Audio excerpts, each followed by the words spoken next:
예, 신율의 뉴스 정면 승부 4부 시작하겠습니다. 오늘 4부 정면 인터뷰인데요. 오늘 정면 인터뷰에서 만나볼 분은 더불어민주당 김현 의원입니다. 지금 전화 연결돼 있습니다. 의원님 안녕하세요. 의원입니다. 예, 어제 배경훈 과기부 장관 후보자 맞죠? 네. 예, 인사청문회 어제 어떻게 느끼셨어요? 좀 파행도 있고 그랬던 모양이던데. 네, 국민의힘 소속 의원들이 예, 최민희 독재 아웃, 이재명은 협치하라는 피켓 시위를 했습니다. 예, 사실은 여야가 합의하에 위원회 회의장 안에 피켓을 사용하지 말 것을 2023년 여야 원내대표가 합의한 바가 있어요. 예, 그리고 물론 이제 지난해 22대 국회 들어서 최민희 위원장이나 이런 것에 내지는 최민희 위원장이 아니라 이제 국정 운영에 반대하는 부분에 대해서 마음에 안 들면 당시 여당 국회의원들이 피켓을 동원한 시위가 있긴 했지만 지금처럼 이재명 대통령을 악용하는 것은 사실은 처음 있는 일입니다. 최민희 위원장이 본인에 대해서 문제제기하는 것은 이해할 수 있다 싶은, 그러나 대통령을 끌어들인 것은 본인으로서는 받아들이기 힘들다라고 해서 야당 간사와 협의를 했습니다. 그래서 의사진행 발언을 2명이 하면 피켓을 뗄 용의가 있느냐라고 했으나 당시 야당 의원들의 동의가 안 돼서 저희가 오전에는 파행을 거듭하다가 오후 1시부터 속개해서 인사청문회를 진행했습니다. 예. 어떻게 보세요?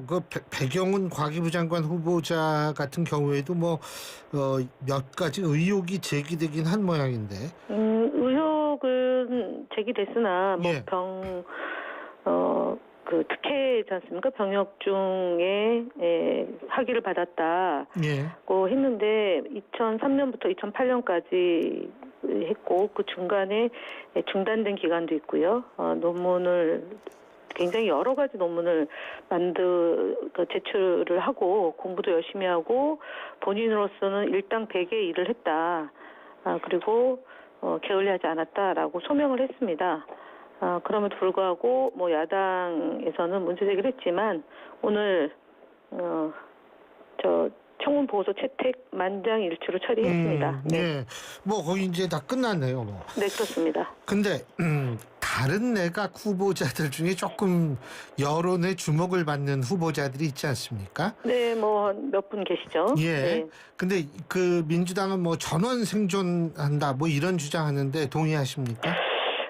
아직까지 이제 한 분은 인사청문회가 내일 있을 것 같고요. 예. 어저께 인사청문회를 마친 여가부 장관의 경우는 사실은 지난 윤석열 정부에서 여가부를 폐지하려고 했고, 예. 또 인사청문회 과정에서 주랭랑 형태의 목불인견도 있었고, 그런 거에 비해서는 사실은 자료 제출의 정도나 그리고 의정활동한 과정에서 이 분야에 굉장히 많은 공을 들였고, 본인 스스로가 가족의 사회적 약자가 예. 있고 해서 저희 초대 여가부 장관으로서 후보 추천을 했는데, 물론 이제 국민의 눈높이에 맞냐 내지는 지적된 내용이 다 소명됐느냐라는 것은 이제 이견이 존재할 수 있습니다.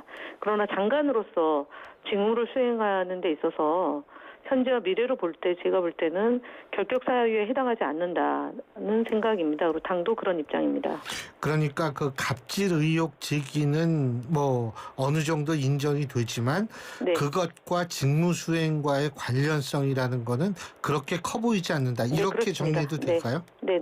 예. 본인이 이렇게 그만두거나 이럴 가능성은 없다고 보시는 거죠?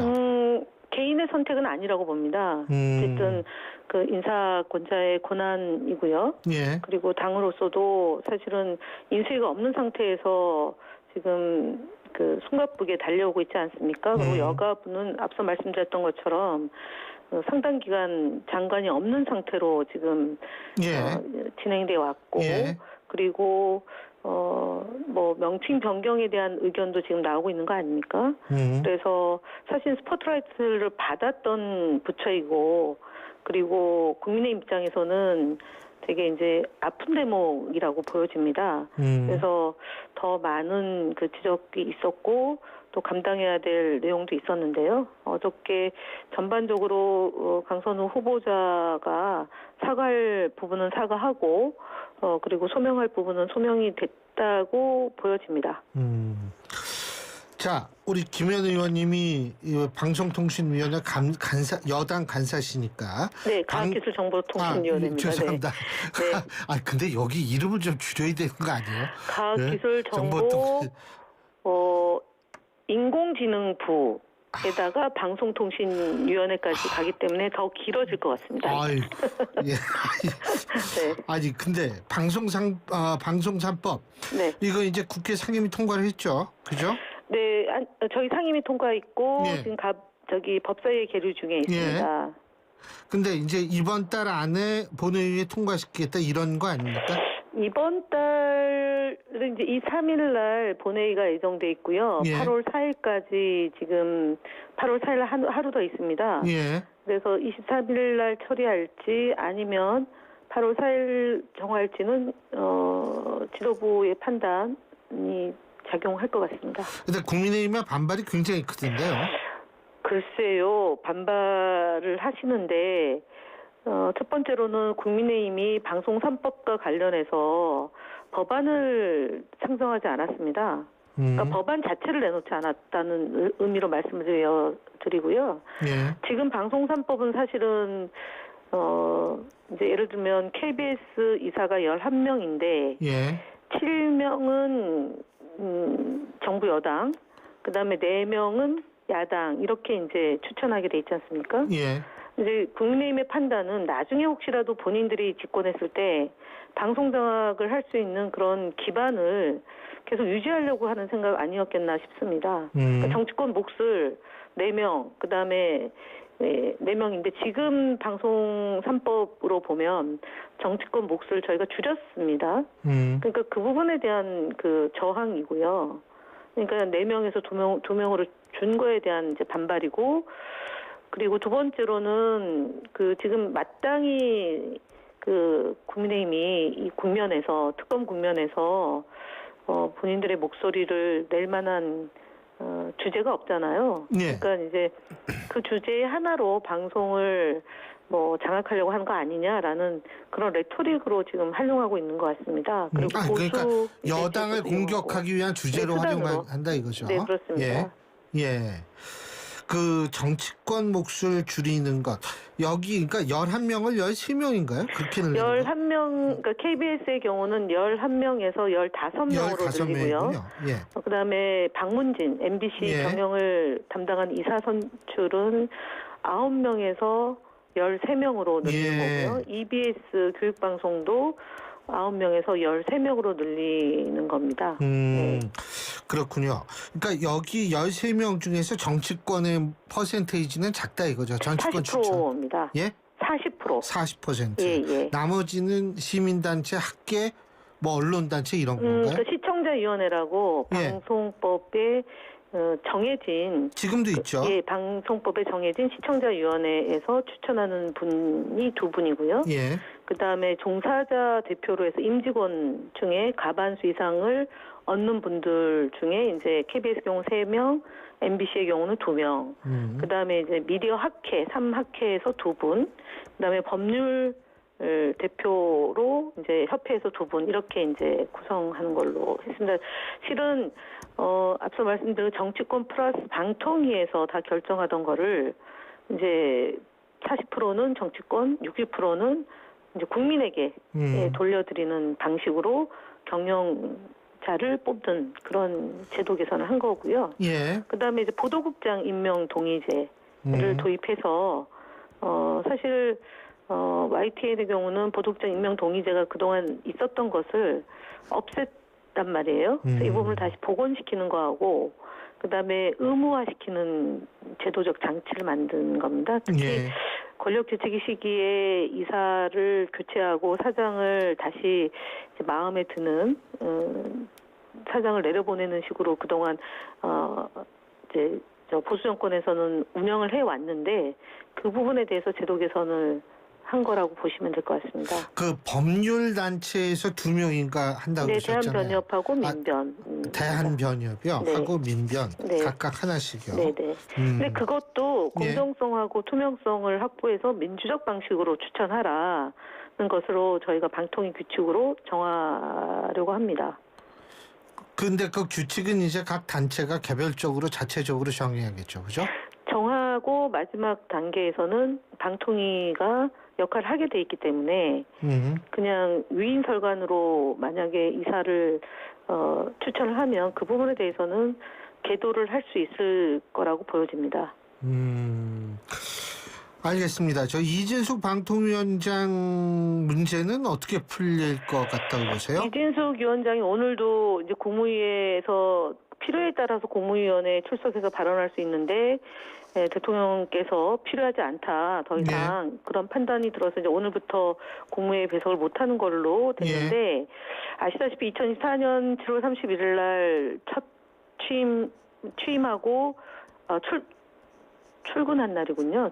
출근하고 취임했는데 그날 그 기억하시려나요? 그 가죽 그 부츠라고 그래야 되죠. 한여름에 가죽 부츠 신고 몰라요. 출근해서 예. 논란이 됐고 그것이 이제 사실은 시간과 장소와 의제에 따라서 어쨌든 그 공무원으로서의 태도인데요. 근데 이분이 오늘도 가죽 장화를 신고 방통위에 출근을 하셨습니다. 공교롭게도. 그래서 이게 비가 와서 가죽 장화를 신은 건 아닐 게고 뭐 이렇게 국가공무원법 위반의 소지가 있다라는 판단에 대해서 본인이 항명하는 듯한 그런 모습을 보여줬습니다. 아, 복장이 국가공무원법 위반이다 이 말씀이세요? 아니요, 그건 아니고요. 예. 그러니까 사실은 이제 딱히 뭐 결정적인 그런 건 없지만 그래도 어쨌든 복장의 준수라는 게 있습니다. 예. 공무원으로서. 근데 제가 볼 때는 오늘 그 신은 그 가죽 장화가 지난 2024년 7월 31일 날 신었던 거랑 동일한 장화인 것 같습니다. 그때가 KBS하고 박문진 이사를 전격적으로 둘이서 이제 결정을 해서 그 뒤에 저희가 탄핵을 발의했던 시기가 있었고 그리고 그 뒤에도 이제 위법한 행위가 많아서 법원으로부터 패소를 했는데 지금 이진숙 위원장은 감사원 감사에서 국가공무원법 위반했다라는 주의 조치를 받았습니다. 7월 3일 날요. 그리고 지금 저희는 영등포 경찰서에 유튜브에 출연해서 특정 정당을 비방하는 발언을 한 것에 대한 국가공무원법 위반과 중립의 의무를 훼손했다라는 두 가지 사안을 놓고 선거법 위반 두 가지를 놓고 지금 영등포 경찰서에 고발을 했는데 아직까지 진전은 없습니다. 그리고 세 번째로는 대전 MBC 사장 시절의 카드 유용 사건으로 지난 7월 5일 날 1차 조사를 받았고요. 이번에 2차 조사를 받는 걸로 알고 있습니다. 이렇듯 공무원으로서 논란이 많은데도 불구하고 자중하거나 반성하는 기미는 전혀 안 보이고 있다는 점을 먼저 지적하고 관계당국, 수사당국은 신속하게 이진숙 위원장의 공무원법 위반 여부에 대해서 판단을 내려달라라는 입장입니다. 감사원에서는 주의 조치를 이미 내렸고요.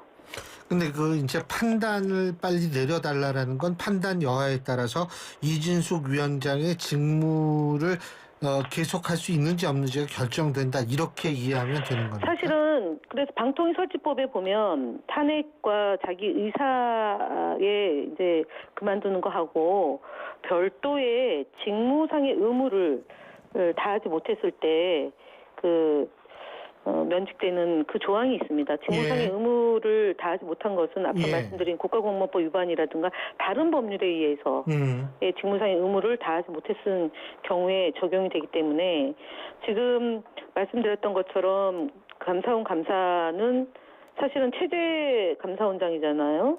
우리 이재명 정부에서 임명한 분이 아니고 그래서 그 감사원에서 계속 차일피일 미루다가 지난 7월 3일 날 발표한 내용이 말씀드렸던 것처럼 국가공무법 위반과 그다음에 정책 중립성을 훼손했다라는 그런 것이 있기 때문에 이 부분에 대해서 경찰 수사도 의뢰했기 때문에 판단을 내릴 경우에 그 부분에 대한 것은 이제 차후에 검토될 사안이라고 봅니다. 지금 감사원 말씀 잠깐 하셨는데 네. 지금 더불어민주당은 감사원은 이제 국회로 이관하겠다 이런 얘기들이 나오고 있지 않습니까? 그죠? 그 부분에 대해서는 저희가 전문적으로 다루지는 않아서 예. 이제 사법기관에 대한 개혁 과제, 그 다음에 이제 독립기관으로서의 제 역할을 예. 했는지에 대한 판단, 예. 평가를 갖고 이제 해당 상임위에서 예. 논의하고 정리를 할 사안이라고 봅니다. 알겠습니다. 간단하게 윤 전 대통령 문제 한 가지만 여쭤볼게요. 네. 이 사람이 이 특검에 나가지도 않고, 그죠? 네. 자기 이 방에서 버티고 있고 이러고 있는데, 네네. 그리고 휴대전화도 이게 아이폰이 모양이더라고요. 비밀번호도 제공해주지 않고 있고. 네.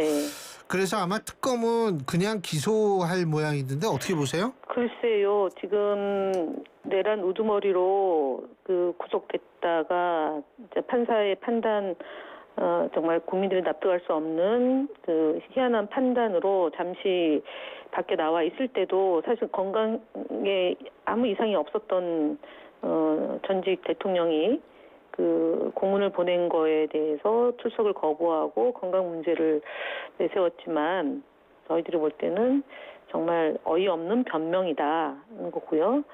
사실 본인이 한 번도 사과 제대로 안 하고 국민들 앞에 당당하고 떳떳하다라고 하면서 하는 행동은 굉장히 좀 당당하지 못하고 일반 국민들이 보기에도 저런 분이 대통령을 했었다니 3년이나 이런 생각을 갖게 만들어서 어쨌든 특검이 철저하고 단호하게 수사를 해가지고 진실을 밝히고 법의 심판을 받고 사법 정의를 바로 세우는 그런 계기가 돼야 된다고 보고, 덧붙여서 김건희 특검도 지금 속도를 내고 있는데 예. 그 부분도 추상같이 법의 잣대를 적용해서 대한민국이 더 이상 전 세계에서 창피스러운 대한민국이 아니라 민주주의 정의가 바로 서는 그런 나라가 될 수 있도록 특검의 수사가 제대로 될 수 있도록 국민들과 함께 응원드립니다. 예, 잘하겠습니다. 오늘 말씀 잘 들었습니다. 고맙습니다. 네, 감사합니다. 예, 네. 지금까지 더불어민주당 김현 의원이었습니다.